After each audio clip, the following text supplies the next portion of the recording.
안녕하세요. 민스플릿 김민철 목사입니다. 지금까지 한동안 유튜브를 안 했죠. 오늘은 유튜브를 한동안 하지 않았던 이유와 다시 시작하게 된 계기에 대해서 이야기를 좀 해볼까 해요. 왜 하지 않았냐면 굳이 내가 해야 하는가?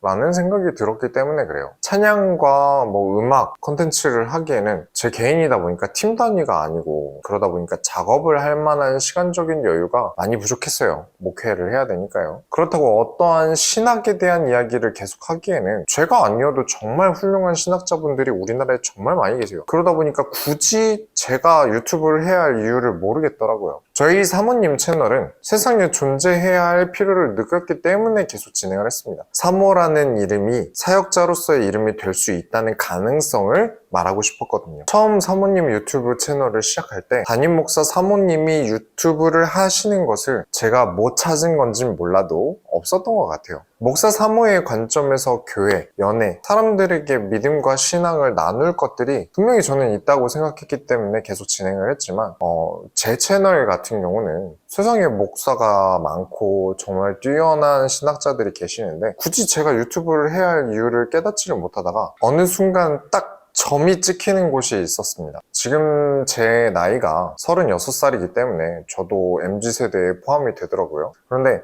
다음 세대라고 하는 이 MZ세대가 점점 교회를 떠나고 있죠. 그래서 왜 다음 세대들이 다 교회를 떠나는가? 이에 대해서 이제 그동안 많은 자료를 참고했습니다. 교회를 떠난 가나안 성도가 주변에 정말 많기도 해서 그분들 상대로 대화도 많이 했어요. 그렇게 여러 자료와 대화를 통해 내려진 저의 결론이 뭐냐면 세대 차이와 문화 차이였어요.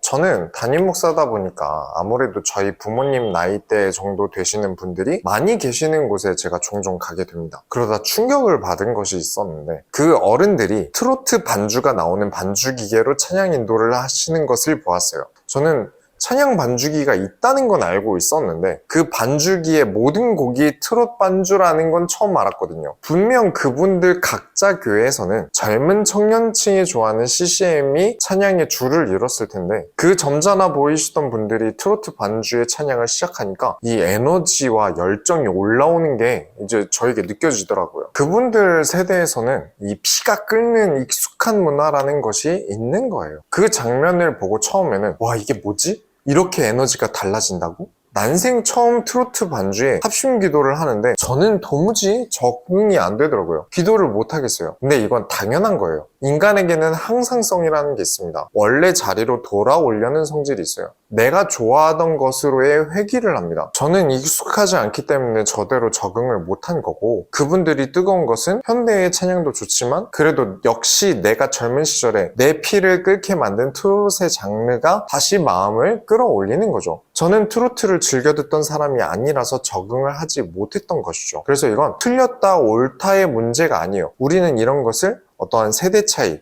혹은 문화적인 차이라고 합니다. 혹시나 오해하지 마실 게 트로트던 락이건 힙합이던 어떤 것으로 찬양을 하든 괜찮습니다. 나중에 음악 이야기를 하겠지만 찬양의 장르를 따지시면 안 돼요. 다른 이야기를 또 해보죠. 여러분 윷놀이 해보셨나요? 교회에서 새해가 되면 온 성도님들이 다 같이 윷놀이를 하는 교회가 많았다고 해요. 저도 해봤고요. 그런데 이 윷놀이의 유래가 그 해의 풍년을 점치는 행위였어요. 두 지역을 두고 윷놀이를 해서 이기는 쪽이 올해 풍년, 지는 쪽이 흉년이라고 점을 쳤는데 시간이 지나면서 어떤 점괘로서의 가치가 사라지고 정말 놀이가 된 거죠. 그랬던 윷놀이는 교회에서 해도 되는데 애들이 게임하는 것에 이게 다 사탄이고 귀신이다, 너 게임하면 귀신 들린다, 하지 마라. 역으로 애들한테 윷놀이 하자고 하면 애들이 할까요?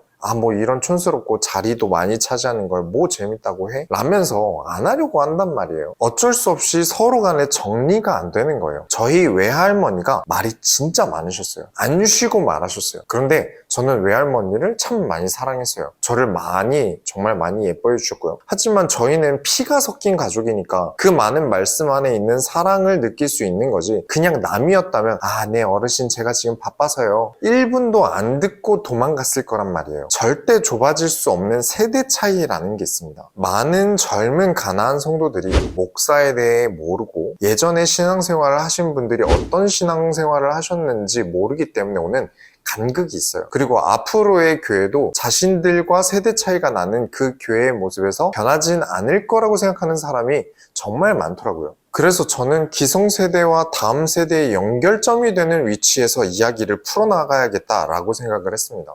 기성세대에게는 다음 세대를 더 이해하도록 돕고, 다음 세대는 기성세대를 조금이라도 이해해보고, 또는 지금 나의 세대의 목사는 또 다르다는 것을 보여줘야 한다는 생각을 했어요. 그런 일을 하는 사람이 없는 게 아니죠. 그런 분들이 없는 게 아니에요. 그런데 적습니다.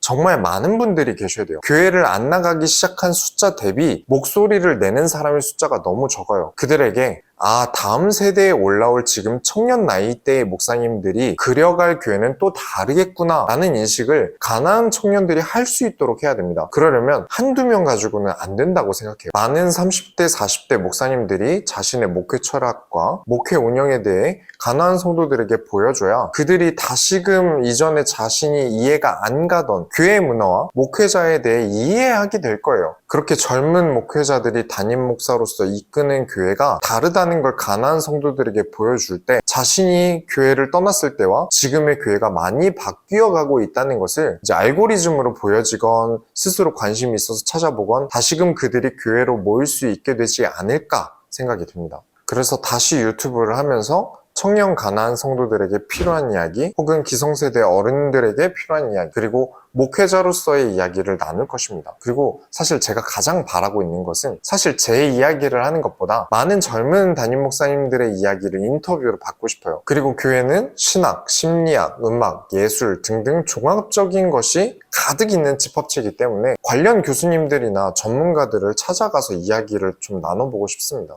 그래야 많은 사람들이 교회를 더 깊고 풍성하게 이해할 수 있지 않을까 해요. 사실 지금 당장 찾아가도 인터뷰 해주실 분들이 계시긴 합니다만 그래도 언제나 이게 명분이라는 게 있어야겠죠. 심리학 교수님을 찾아가려는데 구독자가 490명대입니다 하고 찾아가기엔 좀 어렵거든요. 아마 그분들에게 재능 기부로 부탁을 드리게 될 텐데 말이에요. 그래서 많이 바라지 않습니다. 인터뷰 좀 부탁드립니다 했을 때 그래 내가 인터뷰를 했을 때 서로에게 순기능이 있고 영향력이 있겠다 싶은 구독자 숫자는 되어야 해요. 그래서 구독자 수가 어느 정도 될 때까지만이라도 관심 가져주시길 부탁드리겠습니다. 자, 궁금한 점이나 하실 이야기 있으시면 댓글 남겨주시고요. 좋아요, 구독, 싫어도 구독해주시고 반박시 여러분 말이 맞습니다.